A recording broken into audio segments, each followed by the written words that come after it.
සුබ දවසක්. අද හදන්නේ කව්පි. මම ගත්තේ සුදු පාට කව්පි නැත්නම් black eyed peas කියලාත් කියනවා. කව්පි කෝප්ප 2මාරක් ගත්තා. මේක පෙඟෙන්න තිබ්බා පැයක් විතර ඉස්සෙල්ලම. ඊට පස්සේ වතුර ටිකක් දාලා මේක වෙනම තම්බ ගත්තා. තැම්බෙනකොට උඩට එන පෙන අයින් කරගන්න ඕනේ. කෝප්පයටයක් අරගෙන පොඩි කරලා බැලුවහම තැම්බිලාද කියලා හරියටම බලා ගන්න පුළුවන්. ඊට පස්සේ වතුර ටික පෙරලා අයින් කරගන්න ඕනේ. අවශ්‍ය අනිත් දේවල් ලිස්ට් එක මම පල්ලෙහා ඩිස්ක්‍රිප්ෂන් බොක්ස් එකේ දාලා තියන්නම්. මුලින්ම පොල් තෙල් ටිකක් රත් වෙන්න තියලා ඒකට අබ තේ හැන්දක් විතර දැම්මා. ඊට පස්සේ ලුණු ටික දාලා බැදෙන්න තියන්න ඕනේ. ඊළඟට ඉඟුරු සුදු ලුණු පේස්ට් එකෙන් ටිකක් දැම්මා. ඉඟුරු සුදු ලුණු වෙනම දාගන්නත් පුළුවන්. ඊළඟට රම්පි කරපිංච දැම්මා.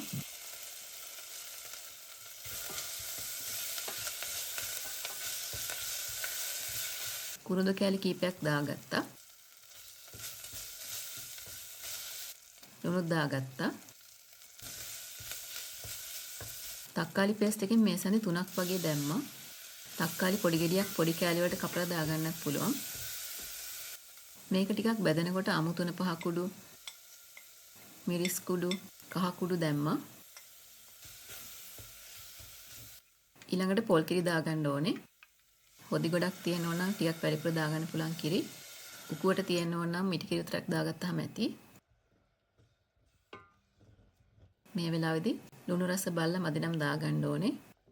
කිරි උතුරගෙන වගේ එනකොට කෝපි ටික දාගන්න ඕනේ.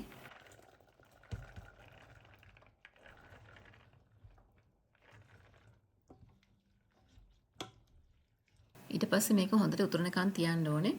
මේක විනාඩි කිහිපයක් විතර මෙහෙම උතුරන්න දෙන්න ඕනේ. එතකොට තමයි කෝපි වලට හොඳට 3-5 රස එකතු වෙන්නේ.